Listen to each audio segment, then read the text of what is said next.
Welcome to the Market Analyzer Show. And today's show, you need to see this interview with Tom Lee and CNBC talking about the markets and how bullish Tom Lee is on an Ethereum. Check it out. Welcome back to the exchange. Bitcoin higher by about 1%, while Ethereum is up more than 2%. That could be a good sign for stocks. That's according to my next guest, who says Bitcoin is now a leading indicator. Joining me now is Tom Lee, head of research at Fundstrat and a CNBC contributor. It's so good to have you here on set. Welcome. Yeah, great to see you, Morgan. Let's start right there. Bitcoin is a leading indicator. What's it indicating now? Well, Bitcoin has been 1 month ahead of the S&P at every step this year. In January, it peaked before the S&P. It bottomed before the S&P in April. It made a new high in May, a month ahead of the S&P. And in early July, on July 9th, Bitcoin had a breakaway upside move, gaining more than 10%. That means that in this month, I think the S&P is going to have a breakaway move to the upside, towards 6,600. Interesting, which sort of takes us to where you think the S&P is going to be priced for the year. Well, I think that at least 6,600 is a minimum, because if we're making 6,600 in the next few weeks, then I think that probably 7,000 is a level we could touch. Ooh, 7,000? Let's keep going. Really? Yeah. What propels us to that? Well, I think that three things are happening. One is the economy has survived tariff Armageddon, and it's probably strengthening because we know the ISM's been stuck below 30 or 50 for 30 months now. So finally, ISM could go above 50. The second is that we're getting closer to the Fed making a dovish pivot. I mean, they've been on hold for a long time, similar to how Kelly's birth is on pause, but that, I think, leads to a re-rate of multiples. And the third is that I think sentiment's still quite bearish. I think there's many of our clients that think we're going to have a recession because of the tariffs that started on August 1st. But I think businesses are ready to actually get through that. And that sentiment collapsing actually helps PEs. Okay. Let's talk about Ethereum, because I know you're very bullish on that as well. We'll get into Bitmine in a second, too, but Ethereum specifically, why is it something you need to hold in your portfolio?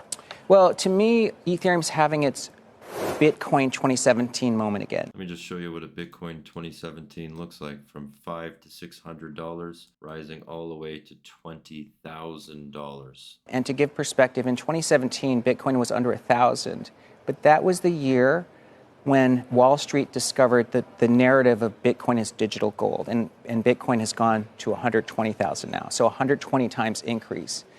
In 2025, a couple things are happening around Ethereum. The first is the Genius Act is now making stable coins kind of green lighted, which is the ChatGPT moment for crypto, but it needs a smart contract, so it doesn't work on Bitcoin. The second is the SEC is pushing forward with Project Crypto, which is actually asking Wall Street to move the entire financial system onto the blockchain. Ethereum is the preferred choice for Wall Street because it's had zero downtime since inception, matching what the banks want, 100% uptime. It's also the most legally compliant and secure blockchain because it's recognized in the US and it's the second largest blockchain. And the third is almost all of it is taking place on Ethereum. JP Morgan's building their stablecoin on Ethereum. Robinhood is tokenizing on Ethereum. The custody banks are doing it on Ethereum. So it's really where Wall Street meets, but that's also where AI is meeting crypto. Because as you know, as we tokenize and move towards robots, you need a token economy to control them, which is taking place on Ethereum. And which is why you're now the chair of Bitmine, which is looking to build out this treasury of Ethereum, not so differently than we've seen Michael Saylor do with Bitcoin at Strategy. Yes. That's right. So I think that MicroStrategy has written the playbook for what a Bitcoin treasury is, and now he's so big he has a sovereign put, right? He has 600,000 Bitcoin. Any nation that wants to get 1 million Bitcoin probably thinks it's cheaper to buy MicroStrategy. The Ethereum treasury model, which is we're trying to be the MicroStrategy of Ethereum, works similarly, but we're at the earliest stages because if this is the 2017 moment for Ethereum at 3,700, it could make a move to 30,000 or more. Wait, what? 30,000 or more? Let's hear that again. It could make a move to 30,000 or more. On top of that, Ethereum pays you for providing network security by staking.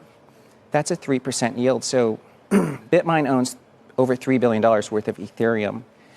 When we start staking and it's legally compliant, all within the US, that's more than $100 million of revenue.